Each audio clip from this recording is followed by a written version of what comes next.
Good morning, Adrian. I had patient Jasmine Smith overnight. She's a 21-year-old admitted to our unit yesterday afternoon with fevers, chills, increasing dyspnea. Her chest radiography showed mild cardiomegaly, and electrocardiograph revealed an ST segment elevation.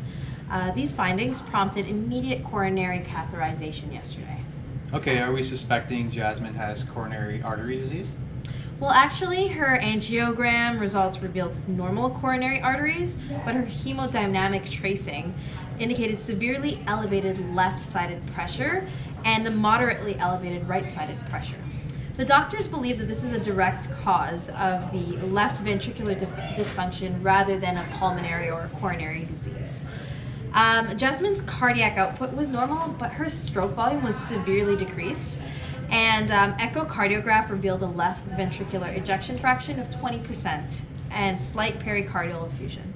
Okay, so what's her diagnosis? Any concerning lab values? Well, I have this morning's lab values here for you to take a look at. Right. But Jasmine had elevated white blood cells, CKMB, and troponin. A biopsy specimen was actually done, and it indicated a lymphocytic myocarditis. The patient was positive for IgM antibodies against influenza B virus. So therefore she was diagnosed with the viral-induced myocarditis. Okay, so what was Jasmine's status when you last checked her?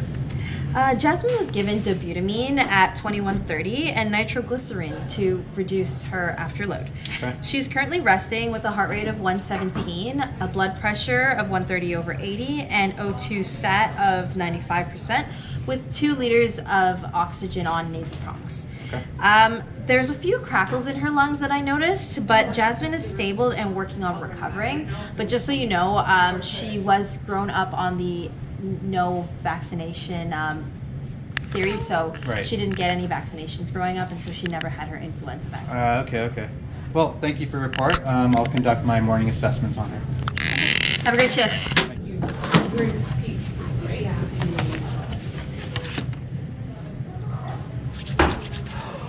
Hi, Jasmine. My name's Adrian. I'll be your nurse today. Is your name Jasmine? It is? Okay, I'm going to check just to make sure it is. It says Jasmine Smith. Your unique identifier is consistent with what I have here, as well as your date of birth. Is everything okay? I'm going to raise the head of the bed up. It looks like you aren't breathing too well. Shortness of breath. Everything okay, Jasmine? Okay, I'm going to check your airway. I don't see any obstructions. I'm going to feel your neck. I don't feel any obstruction. You know what? I'm going to get a hand here, okay?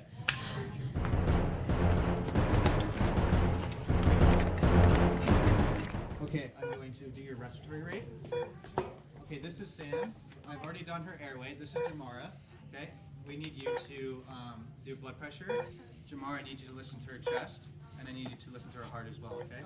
I'll be documenting. I'm Riley. So while you do that, I'm going to check your peripherals. I'm noting that her feet is cold and clammy. Peripheral pulses are weakened already bilaterally. Riley, her respiratory rate is 35. Equal chest expansion, shallow breathing. And her O2 stat is 88. So I'm going to put a non-rebreather on. Okay. I'm also noticing some cyanosis. Her blood pressure is 80/40 and her cap refill is greater than 3 seconds.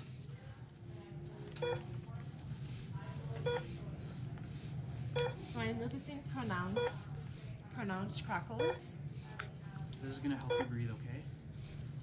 Alright, I'm noticing for her Glasgow Coma scale, her eyes are opening spontaneously. Her heart rate is 130. She's confused. Can you feel this? I did And also. she's withdrawing to pain. Okay, so that's a total of 12 on the coma scale. I also did notice Very good smoke nurse. out You're gonna when I listened with the Very stethoscope. experienced. Okay.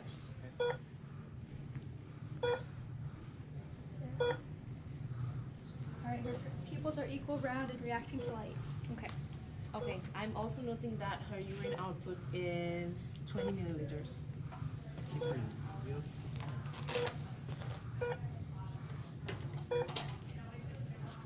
this helping? It is? Good. Okay, Jasmine, I'm just gonna take your temperature. Can you open your mouth under your tongue and close your mouth now?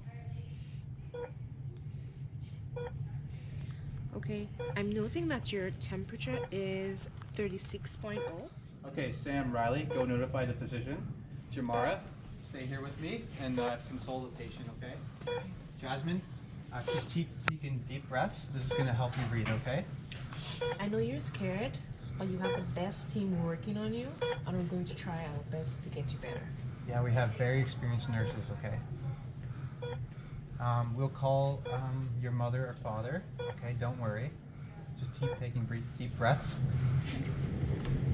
Hi, Dr. Singh. This is Nurse Sam. I just wanted to give you an update on our patient, Jasmine Smith. So her heart rate was 130, her BP was 80/40, rest rate was 35, her oxygen saturation was 90% on 2 liters nasal prongs, and as per your previous directives, we changed that to 4 liters on the non-rebreather. She has jugular venous distension present, only 20 milliliters per hour for her urine output. Her Glasgow Coma Scale score was 12. She's cyanotic, and I just think that you need to come and reassess her. Okay, so from what I'm hearing, I want you to give 5 micrograms per kilogram per minute of dobutamine IV. I want you to give 0.2 micrograms per kilogram per minute of norepinephrine, and I want you to run a fluid bolus of 250 cc's normal saline. Okay, just to confirm, 5 micrograms per kilogram per minute dobutamine IV. Yes. 0.2 micrograms per kilogram per minute of norepinephrine. Yep. And a fluid bolus of 250 cc's normal saline. Yes, I'll be in shortly. Thank you. Okay, so we'll go through the 8 rights of all these meds. Yep, let me just. Okay.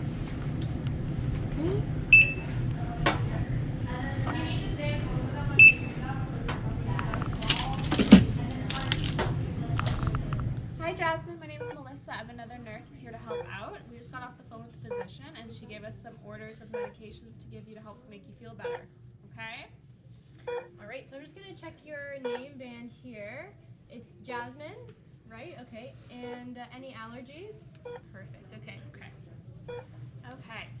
So this is your dobutamine and it's gonna help with your heart contractility, okay? It's gonna make it better. All right, and I just have a medication here that's going to go into your IV line. This is norepinephrine, and it's going to cause vasoconstriction, which means it's going to bring your blood pressure up and help those organs be perfused a little bit better.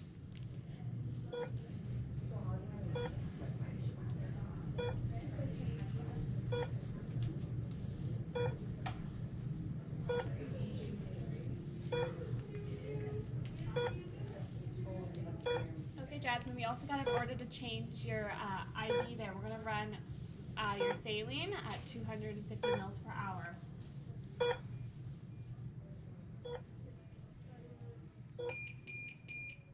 Okay, so Melissa and Riley are going to take your vital signs, okay? I'm just going to put your blood pressure cuff Take on your you. temperature.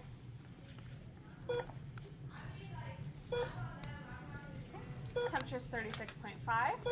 Much better. Your O2 set. And listen to your chest. All right, and your blood pressure is at 110/80. That's looking a lot better. I'm just going to take your respiratory rate.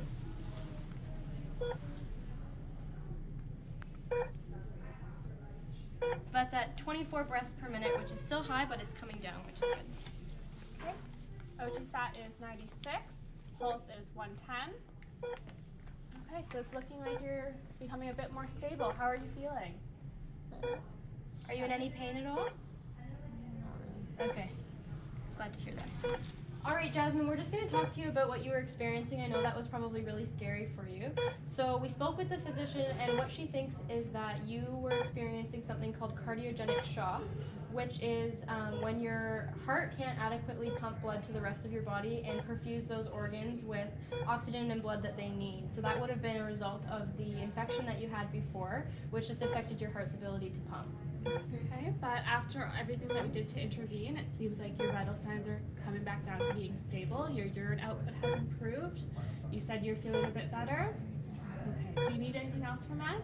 Just water. Just some water? Okay, we can get that for you. The physician's going to come in a little bit to check on you and kind of talk to you about what's happened. Okay? Thank you.